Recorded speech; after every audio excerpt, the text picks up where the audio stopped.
1,00,000 మంది శివభక్తులతో కలిసి మహారుద్రాక్ష పూజలో పాల్గొనండి. వెంటనే కాల్ చేసి మీ పేరును నమోదు చేసుకోండి.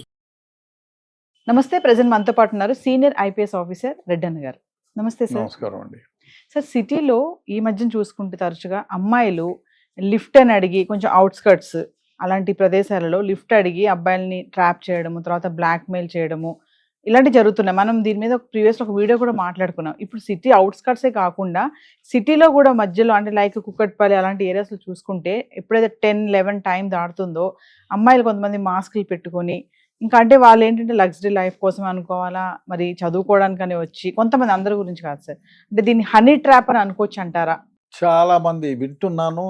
చాలా మంది కూడా మోసపోయిన వాళ్ళు ఒకళ్ళిద్దరు నాతో చెప్పారు కూడా. ఇది అంటే బయట నుంచి వచ్చి, ఒక ఊరని కాదు, బయట నుంచి వచ్చి చదువుకోవడానికి ఇక్కడ లగ్జూరియస్ లైఫ్కి అలవాటు పడి దానిలో కావలసిన ఖర్చుల కోసం బస్ స్టాండ్లలో ఎక్కడైనా రాత్రి 10 గంటలు దాటిన తర్వాత ముఖాలకు మాస్కులు వేసుకోవటం, నేను ఎక్కడికో వెళ్ళాలి నన్ను అక్కడ డ్రాప్ చేయమని చెప్పటం, లేదా మీతో నేను ఈ రాత్రి ఉంటాను నాకు దగ్గర డబ్బులు లేవు అని చెప్పి పిలిచిపోవటం, అక్కడ పిలిచికెళ్ళిన తర్వాత వీళ్ళని ఆ చర్యకు పురుగొల్పి వీడియోలు తీసుకోవటం, వీడియోలు తీసుకొని మిమ్మల్ని బజార్లో పెడతాను నాకు డబ్బులు ఇస్తావా అని చెప్పి చెప్పడం, ఇవ్వకపోతే పిల్లోడి దగ్గర వస్తువులన్నీ లాక్కోవటం, సెల్ ఫోన్ లాక్కోవటం, లేకపోతే ఇట్లాంటి బయట చెప్పుకోలేరు పిల్లలు.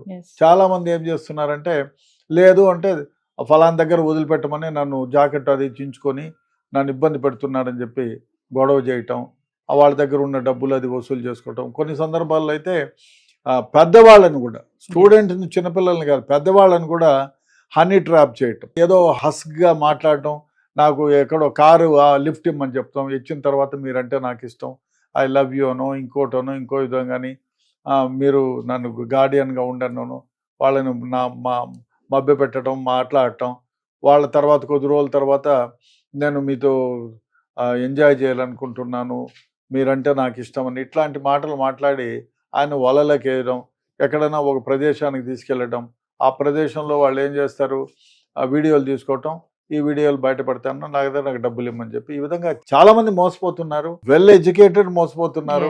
బాగా అంటే ఒంటరిగా ఉన్న మహిళలు జెంట్స్ని చూసుకొని చేస్తున్నారు, మోసం చేస్తున్నారు, ట్రాప్ చేస్తున్నారు, మోసాలు చేస్తున్నారు. డబ్బులు ఉన్నోళ్ళ డబ్బులు లేనోళ్ళ అని కాదు, వీళ్లకు అవసరం ఉంది డబ్బులు అనుకుంటే చూసి ట్రాప్ చేసి మోసం చేస్తున్నారు. ఇది కొందరైతే ఒకసారి మోసం చేయటంలా ఇవాళ 10,000 అడుగుతారు, రేపు మళ్ళీ అవసరం వచ్చినప్పుడు 20,000 అడుగుతారు.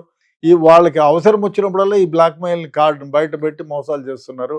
ఎందుకంటే పరువుగా బ్రతికిన వాళ్ళు బయటకు చెప్తే పరువు పోతుందనో, లేదు పోలీస్ స్టేషన్ పోయి కంప్లైంట్ ఇస్తే నీకేం రోగమయ్యా, 50 ఏళ్ళు నిండినా నువ్వు ఎందుకు పడినావు ఈ లోపల అంటారు. కొందరేమో మంచి కుటుంబాల నుంచి వచ్చినారు, మీకేమి ఇబ్బంది అని చెప్పి ఇబ్బంది పెడతారు. సో ఆ విధంగా భయపడి ఎవరు కంప్లైంట్ ఇవ్వడంలా చాలామంది నోరు మూసుకొని డబ్బులు ఇచ్చేసి అబ్బా మహాదేవా సరిపోయిందిలే అని చెప్పి అనుకుంటున్నారు. కొందరు ఏమీ డబ్బులు లేకపోతే వస్తువులు, చైన్లు కూడా ఇచ్చిన సందర్భాలు ఉన్నాయి. ఈ మధ్యకాలంలోనే కూకట్పల్లిలోనే ఒకటి మనకు తెలిసిన వాళ్ళు ఈ విధంగా ఇస్తే మన పోలీస్ కంప్లైంట్ ఇచ్చి ఆయన ఎఫ్ఐఆర్ లేకుండా చూడండి సార్ అంటాడు. ఎఫ్ఐఆర్ కట్టకుండా పోలీసులు ఎట్లాంటి ఎంటర్ అవుతారా అని. అదేవిధంగా చాలామంది ఇంట్లోకి వెళ్ళిన తర్వాత ఒంటరిగా ఉన్నాడు ఇంట్లో అంటే మీ ఇంటికే వెళ్దాం అంటారు. ఇంట్లోకి పోయిన తర్వాత ఏదో విలాస వస్తువులైనో లేకపోతే కాస్ట్లీ ఉండే వస్తువుల్లో తీసుకొని వెళ్ళిపోతున్నారు. ఆ విధంగా చాలా మోసాలు జరుగుతున్నాయి. డెఫినెట్గా ఇట్లాంటి మోసాల నుంచి మీరు దూరంగా ఉండాల్సిన అవసరం ఎంతైనా ఉంది. హనీ ట్రాప్స్ అయితే ఇదే ఒకరు కాదు 10-12 మంది కలిపి హనీ ట్రాప్ చేస్తున్నారు. ఇంకో గ్యాంగ్, ఒక అమ్మాయి ఒక అతనితో అంటే మధ్య వయస్కుడు భర్త భార్య లేని వాళ్ళు ఇంకోళ్ళతోనో స్నేహం పెంచుకుంటారు. స్నేహం పెంచుకున్న తర్వాత ఈ అమ్మాయిని అక్కడికి పంపిస్తారు. ఆ అమ్మాయి ఆయన రూమ్లో వేరే కార్యక్రమం మాట్లాడుతూ ఉండగానే వాడు వచ్చి తలుపు తడతాడు. వేరే మడి వచ్చి నా భార్య నా చెల్లెలు ఆ విధంగానే నువ్వు ఇక్కడికి వచ్చినావు అని వాడు ఫోటోలు తీసుకొని పదా పోలీస్ స్టేషన్కి పదా నువ్వు ఏమో చేసినావు, ఆ అమ్మాయి ఏమో నన్ను సెక్షువల్గా వాడినాడు ఇప్పుడే అంటారు. వాడు భయపడిపోయేది, వాడిని పోలీస్ స్టేషన్కి తీసుకెళ్తామంటే వద్దు బాబు 10 రూపాయలు ఒప్పు చెప్పేది. ఈ విధంగా కూడా ఇంకోటి ఏమిటంటే వాడు ముందే కెమెరాలు సెట్ చేసుకొని ఉంటాడు. ఈ అమ్మాయి పోగానే నువ్వే బట్టలు ఇప్పాలంటాడు. వీడు బట్టలు ఇప్పుతూ ఉంటాడు, కెమెరాలో చేస్తాడు.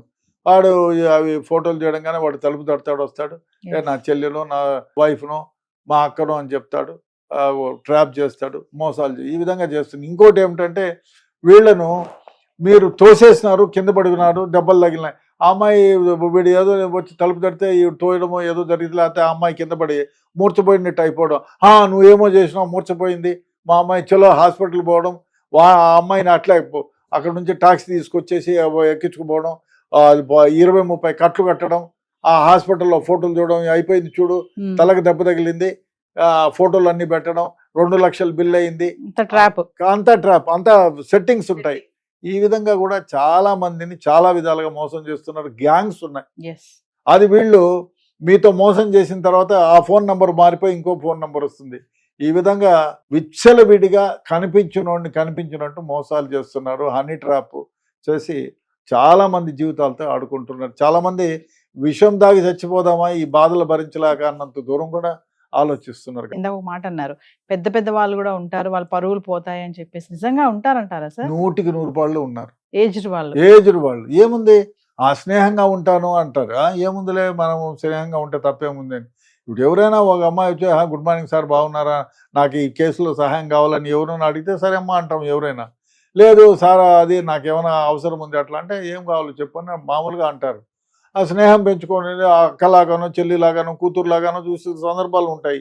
అది కాకుండా అట్లా అనుకొని వాళ్ళు మోసం చేస్తే ఎవరేం చేస్తారు? ఇప్పుడు రూమ్లోకి వచ్చిన తర్వాత ఒక తల్లిలాగానో చెల్లిలాగానో అక్కలాగానో రూమ్లోకి వచ్చి పెట్టి చెప్పమ్మా అని మాట్లాడుతూ ఉంటే ఆ అమ్మాయి ఎదురుగా వచ్చి గట్టిగా ఫోన్లో మెసేజ్ పెట్టి కమ్మని వాళ్ళకి చెప్పి ఆ అమ్మాయి గట్టిగా కౌగిలించుకొని లేకపోతే జాకెట్ దించుకుంటే తలుపు తీసే ఉన్నా కూడా వాళ్ళు వచ్చి మా అమ్మాయిని ఏమో చేసినా ఏడ్చి నన్ను ఏమో చేసినాడంటే ఎవరు ఉంటారు ఆడ? ఎవరు చెప్పడానికి ఎవరు ఉంటారు కదా. మా లేడీ చెప్పిందే నమ్ముతారు కదా ఎవరైనా. అందులో నీ ఇంటికి వచ్చింది తప్పు లేదు, వాళ్ళ ఇంటికి పోయినా కూడా ఏదో మాట్లాడదామని ఇంటికి పిలిస్తే ఇట్లా చేస్తావు పెద్ద మనిషి అనుకొని ఏదో సహాయం చేస్తావు అనుకుంటే ఈ విధంగా చేసిన ట్రాప్లు ఉన్నాయి. కాబట్టి చాలా జాగ్రత్తగా ఉండాలి. Thank you sir.